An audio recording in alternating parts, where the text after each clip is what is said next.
net banking register बानायखानाय दङबा योनोखौ मबाइलाव install बानायनानै माबोरै एक्टिभेट बानायनांगौ आरो बेखौ माबोरै स्टेबल बानायनांगौ बेखौ आं खोन्थानो नागिरदों थ' बिनि थाखाय थ'दो मबाइलाव थांदोनि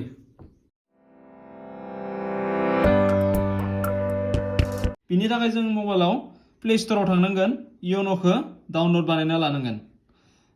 सार्चआव थांनानै योनो लिरदो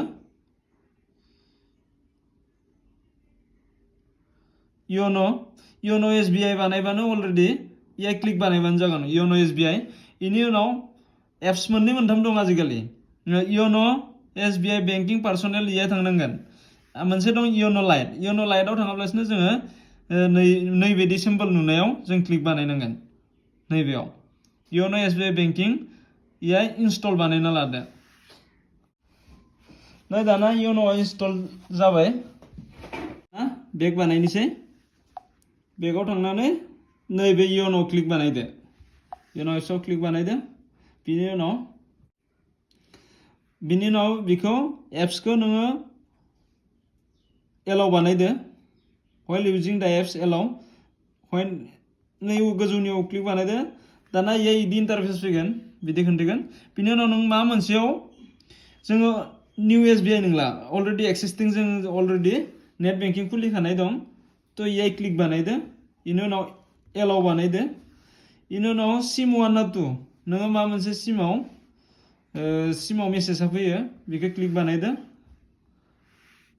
इनि उनाव मेसेजनि थाखाय एलाव बानायदो दसे टाइम इदि लागोन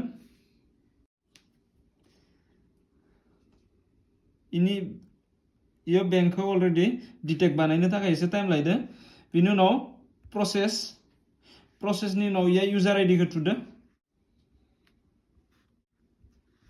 बिनि उनाव पासवार्डखौ थुदो अलरेडि पासवार्ड बानायखानाय दं नालाय बेखौ थुबानो जाबाय बिनि उनाव नैबे रिफारेल क'डा अपसनेल नों होबाबो जायो होआबाबो जायो मानोना जेबो मिनिं गैया बिनि आजिखालि बा इयाय जेबो प्रफिट गैया दासान्दि बेखौ होबाबो होआबाबो जायो बिनि उनाव साबमिटआव नैबे साबमिट बाटनाव थुदो बिनि उनाव OTP फैगोन नै दाना OTPआ फैबाय योनोनि OTPआ बेखौ जोङो डाइरेक्ट कपिबो बानायनो हागोन नैया जुदि नों निजिनि मबाइलजोंनो बानायदो डाइरेक्ट कपियाव थुदो इनि उनाव नैबेयाव ओरै थुहाबना लादो ओमफ्राय पेस्ट जागोन होमबाना पेस्टआव क्लिक दोदो नलेबा डाइरेक्ट निजि नाम्बारखौ नायनानै बानायनो हायो नलेबा इदि कपि बानायना डाइरेक्टबो थुहाबलासिनो हायो ओमफ्राय बिनि उनाव नेक्स्टआव थुदो नैबे नेक्स्टआव इनाव नैबायदि ओंखारगोन बिखौ एसे साखै ओरै थुखोनायनि उनाव नेक्स्टआव थुदो बिनि उनाव सेट निउ MPI माने नोङो बि नाम्बारदो नोङो गोसोआव थानाय 6टा नाम्बार नों थुनांगोन जायखौनोखि नों जेब्लानो योनो खुलिगोन बि नाम्बारजों जों खुलिबाय थानो हागोन नैया आं माबा मोनसे ओरैनो निजि गोसोआव थानाय बानायना लानोसै मोननै नाम्बारल' जानांगोन बेयाव मोनसे नाम्बारखौनो मोनथाम थुनो हाया आरो सिरियालि थुबाबो जानाय नङा बिनि उनाव साबमिट बानायदो बा नेक्स्टआव थुदो साक्सेसफुल जाबाय जोंनानि congratulation you have successfully registered दाना ओकेआव क्लिक बानायदो ओमफ्राय बिनि उनाव नैदि ओंखारगोन बेखौ नै नेक्स्टआव थुलांबाय थादो आरो नेक्स्ट आरो नेक्स्ट आरो नेक्स्ट आरो नेक्स्ट आरो नेक्स्ट नेक्स्ट नेक्स्ट आरो नेक्स्ट आरो नेक्स्ट नेक्स्ट नै जोंना दा योनो फाइनाली सक्सेस जाबाय दाना जों बिनिफ्राय जोङो बेलेन्स नायनो हायो जिकुनु गासैबो खामानिखौ बिनिफ्राय बानायजोबनो हासिगोन जोङो एकाउन्टआव थांबाथाय नोंनि बेलेन्सखौ नुगोन बेसे दं बेलेन्स डिप'जिट लन गासै बर'यिं माने लन इन्सुरेन्स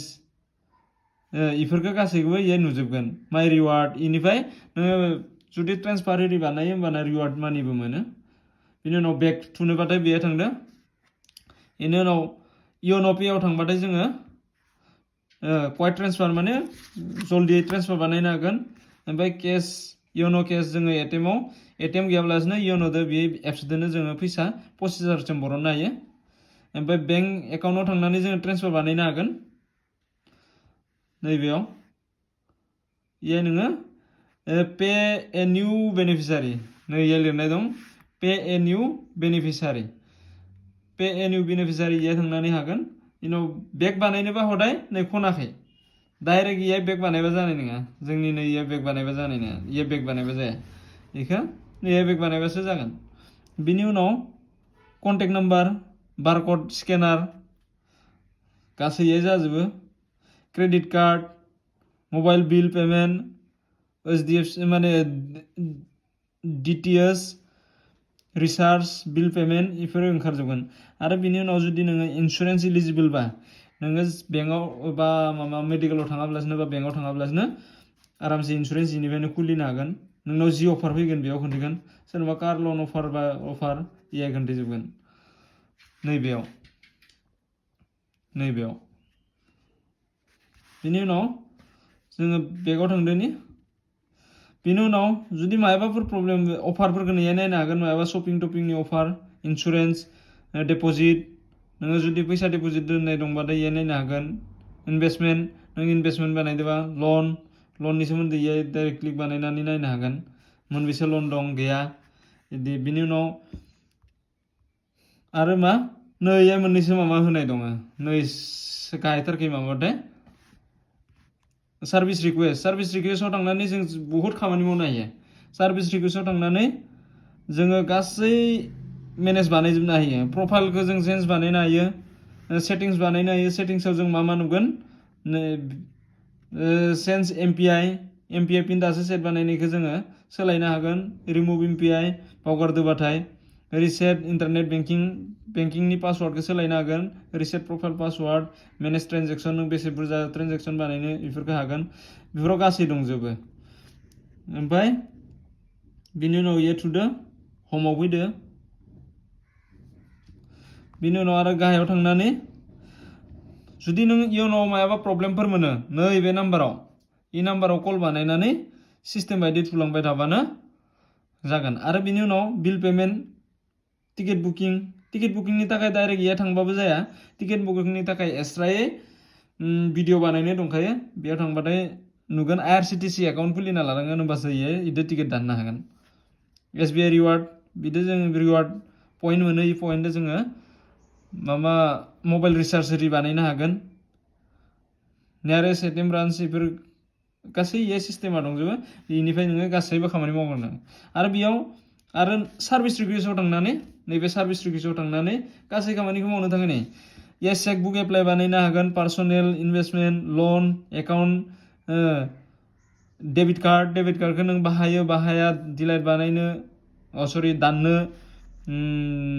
बा ब्लक बानायनो